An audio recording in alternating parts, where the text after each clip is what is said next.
आइए आज औषधि परिचय की श्रृंखला में एक महत्वपूर्ण वृक्ष और वनौषधि से आप सभी का परिचय करवाने के लिए आप सबके बीच हम उपस्थित हुए हैं। गौ सेवा परिवार की तरफ से मैं अजय भरतिया आप सबका हार्दिक नमस्कार। मेरे साथ हैं श्री विशाल पटेल जी। हाँ, आप सबसे आग्रह है, यह सिंदूर के पेड़ है, इसके विषय में जानकारी देने के लिए हम लोग आए हैं। वीडियो के अंत तक बने रहिएगा, अत्यंत महत्वपूर्ण जानकारियां हैं। और यदि हमारा वीडियो अच्छा लगता है तो हमारे चैनल को सब्सक्राइब कीजिएगा। ये सिंदूर का पेड़ है, इसे सिंदूरिया, सिंदूर, रक्त बीजा इत्यादि कई नामों से जाना जाता है। भारत में विभिन्न प्रांतों में ये पेड़ पाया जाता है। इस पेड़ से परिचय करवाने के पीछे या इस पेड़ के बारे में बताने के पीछे जो सबसे बड़ी हमारी आज की कारण है या सबसे मुख्य जो कारण है वो ये है कि बाजार में जो सिंदूर हमारी माताएं बहनें श्रृंगार के लिए प्रयोग करती हैं वो सिंदूर है ही नहीं, वस्तुतः केमिकल है। और भारत सिंदूर यही है भाइयों। ये देखिए, ये सिंदूर के पत्ते हैं जो इस प्रकार की आकृति के होते हैं और ये इस सिंदूर के फूल हैं जो इस वसंत ऋतु में आते हैं।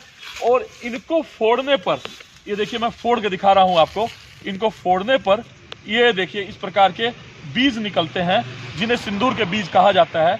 और इन्हीं बीजों को सुखा करके फिर माथे में सिंदूर धारण की जाती है। ये इतनी जबरदस्त औषधि है, माताओं बहनों के अनेकों प्रकार के रोगों को मिटाने वाली, शीतलता प्रदान करने वाली, और यहाँ तक कि इसका ज्योतिष में, तंत्र में भी प्रयोग है।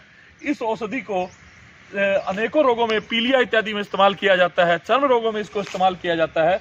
इस सिंदूर को कहा जाता है कि इसका चूर्ण बनाकर हनुमान जी को नित्य तिलक लगाने पर हनुमान जी की प्रसन्नता प्राप्त होती है। अनेक प्रकार के टोने टोटकों में, अनेक प्रकार के तंत्रों में भी इसका प्रयोग होता है। इसके पत्तों के विषय में मैंने बताया ही आपको, हल्के पीपल की पेड़ की थोड़ी सी आकृति लिए हुए इसके पत्ते होते हैं। और ये पेड़ बहुत कम पाया जाता है क्योंकि इसका प्रचार कम हो गया। विदेशी संस्कृति आ जाने के कारण हम अपनी संस्कृति को भूल गए।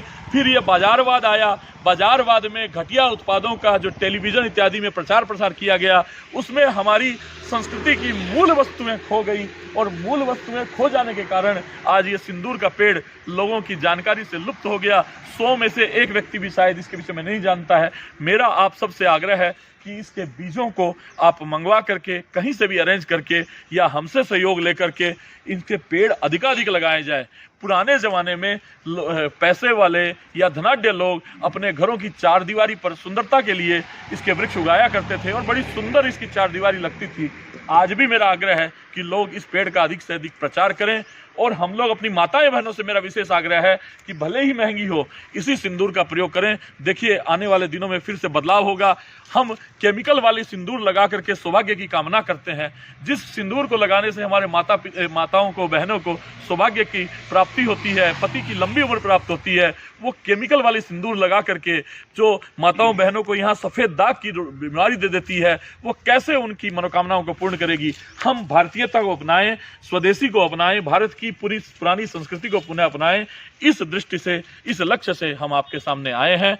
जिस किसी भी भाई को मेरे से संपर्क करना हो, बात करनी हो, मेरा नंबर है 8210024568। मेरा आग्रह है कि रात्रि में 8 बजे के पश्चात कभी भी फ़ोन करके इस प्रकार की कोई भी जानकारी, और जो जुड़ना चाहते हो हमारे अभियान से, अपने जहाँ पर भी आप रहते हो उन जगहों पर रहते हुए आप राष्ट्र का काम करना चाहते हो, स्वदेशी का काम करना चाहते हो, गौ सेवा करना चाहते हो, तो हमारे साथ अवश्य जुड़े।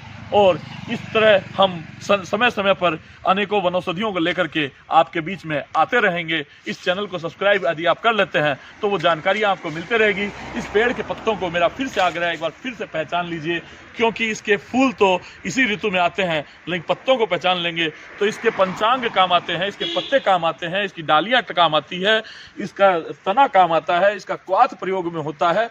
अत्यंत कारगर ये वस्तु है, अत्यंत कारगर ये औषधि है। मैं अगली श्रृंखला में इसके औषधीय उपयोगों को लेके, आज मैं परिचय के लिए आया था इसके, अगली श्रृंखला में अगले बार जो मैं वीडियो बनाऊंगा तो इसके औषधीय उपयोगों को लेकर मैं इसका वीडियो बनाऊंगा और आप लोगों के बीच में उपस्थित होऊंगा।